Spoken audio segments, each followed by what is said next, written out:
नमस्कार दोस्तों। आपको मैं बताना चाहूंगा कि एक ऐसी वैक्सीन आ रही है जो डेंगू पे काम करेगी। आगे चौमासो आ रही है, चौमासो महीने डेंगू होने बहुत ही ज्यादा खतरा है, क्योंकि मच्छर ज्यादा हुआ है, माछरा महीने मच्छर खा जाए तो फिर डेंगू होना ही होना।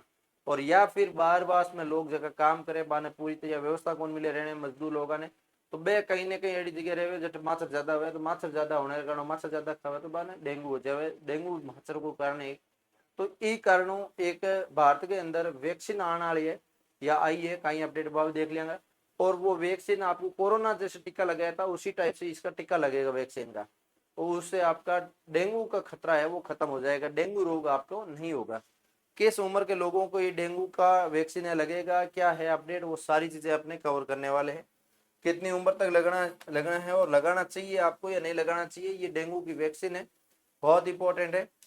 तो आप देखिएगा इसके अंदर एक न्यूज आपके सामने आई है, सरकार सरकार की मंजूरी है जो मिल चुकी है, यहाँ पे बताया जा रहा है 80.2% असरदार, भर्ती होने का खतरा 90% कम। और जापान की क्यूडेंगा भारत को मिली पहली डेंगू वैक्सीन, 60 साल तक लोगों को लगेगी। तो ये कौन सी वैक्सीन है, ये जापान से मिली है। जापान से वैक्सीन का नाम क्या है, क्यूडेंगा। ठीक है, ये 4 साल से लेकर 60 साल तक के लोगों के जो वैक्सीन लगेगी, इसे लगाने से पहले किसी प्रकार की वैक्सीन टेस्ट की जरूरत नहीं पड़ती। ठीक है, चाहे व्यक्ति पहले से डेंगू हुआ हो या नहीं हुआ हो उससे फर्क नहीं पड़ता, ये सभी लगा सकते हैं। डेंगू के खिलाफ 80.2% तक का असरदार इसके अंदर है। 20% ऐसा केस होगा जिसके अंदर हाई ज्यादा डेंगू हो गया तो वो खतरे से बाहर खतरे में है, लेकिन बाकी को बाहर कर दिया जाएगा। और ये वैक्सीन लगा देते हैं तो आपको भर्ती करने की जरूरत नहीं पड़ेगी, बिना भर्ती के ही आप इसके अंदर सही हो जाएंगे। इसके चांसेस आपके 84% से लेकर 90% तक के अच्छा जो असर देखने को मिला है। डेंगू मच्छरों से फैलने वाली वायरल इन्फेक्शन है और दुनिया भर में 1/3 केस भारत में 1.3 लाख तक के मिलते हैं। क्यूडेंगा को 2022 में 43 देशों में मंजूरी दे चुके हैं। अब तक 3.2 करोड़ लोगों को वैक्सीन लग चुकी है। इससे इसके फेज में 1, 2, 3 और 19 ट्रायल 28,000 लोगों पर हुए हैं। ठीक है, ये आपके सामने। अब मैं बात करूं तो ये 3 महीने के अंदर दो दो डोज लगेगी, 3 महीने के अंदर अंतर से 2 डोज लगेगी, सॉरी, है ना। 3-3 महीने के गैप से 2 डोज है जो आपको लगेगी, जिसके अंदर एक लाइव अनटेनुटेड वैक्सीन है और इसका 0.5 ml की 2 डोज त्वचा के नीचे लगेगी। और दूसरी, इनके 3 महीने अंतर बाद में भारत में इसकी एक डोज कीमत क्या रहेगी वो आपको बात करेंगे। तो कीमत की मैं बात करूं, जो आपकी वैक्सीन लगाई जा रही है उस वैक्सीन की कीमत की मैं बात करूं तो आपकी यहाँ पे 3300 रुपये से लेके 6500 रुपये के बीच आपकी वैक्सीन है। ये सरकार आपको फ्री के अंदर देने का काम करेगी, तो आपको कोई टेंशन लेने की बात है नहीं, है ना। ये सरकार आपको फ्री के अंदर देने का काम करेगी, राजस्थान के लोगों को भी यहाँ पे राहत मिलेगी। लेकिन एक खबर अपने ऐसी भी और सुनते हैं, ये खबरें तो अपने देखते हैं कि लोगों के लिए पॉजिटिव रूप से काम करती है, बहुत अच्छा रिजल्ट आपको देखने मिलेगा और बहुत अच्छा काम कर जाएगी।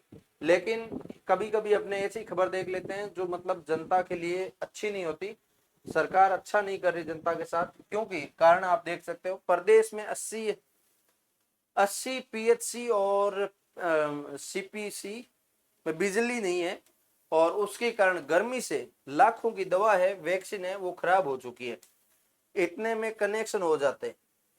तो ये जो बिल्डिंगें बनी हुई आप देख रहे हैं, इसके अंदर मतलब लाइट है नहीं, लाइट के कारण यहाँ पे जो फ्रिजों के अंदर वैक्सीन रखी रखी हुई थी वो सही से रही नहीं, और उसकी वजह से वो वैक्सीन है जो खराब हो चुकी है।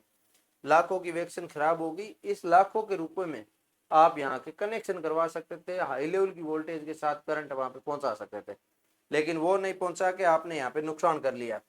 ये सरकार से विपक्ष वाले सवाल पूछते हैं, स्वास्थ्य सेवाओं में अंधेरा दोनों कायम है, तो आपके सामने जो स्वास्थ्य का क्षेत्र है वहां भी आपके लाइट नहीं है, आंधी तूफान में लाइट कट जाती है, तो इनसे गलत बात तो क्या होगी। जयपुर जैसी हॉस्पिटलों के अंदर आपके इन्वर्टर व्यवस्था या फिर इन्वर्टर के अलावा भी जो सोलर प्लांट है या और जो सुविधा हो सकती है जो गवर्नमेंट करती है ये, लेकिन यहाँ पे नहीं कर पा रही, ये गवर्नमेंट की नाकामी है और ये स्वास्थ्य विभाग के अंदर अच्छे मंत्री नहीं होने के कारण है, ऐसा है जो विपक्ष दलों ने आरोप है जो लगाया है। ठीक है, ये आपके सामने है। इसके अलावा बिजली कहाँ का नहीं है ये आपके सामने यहाँ पे जानकारी दी है, जिसके अंदर मालपुरा के अंदर है, पीएचसी कोटा के अंदर है, इस्माइलपुरा में है, किशनबास में है, किशनगढ़ बास में है, ये भागौर में है, तिजारा में है। ये सब जगह आपके प्रतापगढ़, पीलिया, जयपुर के आंधी और जालोर के जसवंतपुरा, ये सब जगह मतलब जगह जगह है। किस जिले में कितने सब इंस्पेक्टर बिजली है, सब सेंटर में बिजली है, तो यहाँ पे आपकी बिजली की डिटेल है जो अखबार वालों ने निकाल के दी है। आयुष्मान और फ्री योजना में भी इलाज नहीं हो पा रहे हैं, ये भी एक सरकार की नाकामी है। और रिकॉर्ड और काम पर असर होता है लेकिन पैसे बीच में खा जाते हैं। फ्रीज बंद, दवाई, इंसुलेशन, ORS और तो रखे ही नजर, यदि रखे जाएंगे तो खराब हो जाएंगे। ये सारी जानकारी आपके सामने अखबार में जुटाई गई है, लेकिन अपने इस पे ये चर्चा कर सकते हैं कि इसको लेके सरकार है जो अच्छा कदम उठाए। और आपके क्षेत्र के जब नेता आप चुनते हैं तो उस नेता से वादा करके भेजिएगा कि भाई साहब आप मन लगा के बेहतरीन काम करेंगे या नहीं करेंगे, या फिर जो आप सत्ता में जा रहे हैं उस सत्ता का मजा लेने ही जा रहे हैं। तो उसके आप जो है आप वोटर है, आप जब चुनाव के टाइम आपके पास नेता आते हैं उस टाइम आप इनसे पूछ सकते हैं। आप वर्तमान के अंदर राजस्थान में स्वास्थ्य मंत्री गजेंद्र सिंह खींवसर को आप देख रहे हैं कि वो किस टाइप की रात को कॉल कर देते हैं, बयान देते हैं। और बाकी 28 से ज़्यादा महिलाओं की मौत हो चुकी है, उसको लेके भी उन्होंने क्या बयान दिया है, हंसते हुए रहते हैं मीडिया के सामने। मतलब उनके ऊपर कार्रवाई होनी नहीं है क्योंकि बीजेपी सरकार है। बीजेपी सरकार आपको पता है कितनी टली है क्या नहीं है। तो उम्मीद करता हूँ आप सबको अच्छे से सारी जानकारी मिल दी है। कैसा लगा लाइक से सब्सक्राइब कीजिए। मिलेंगे किसी नई वीडियो के साथ, तब तक के लिए जय हिंद, जय भारत।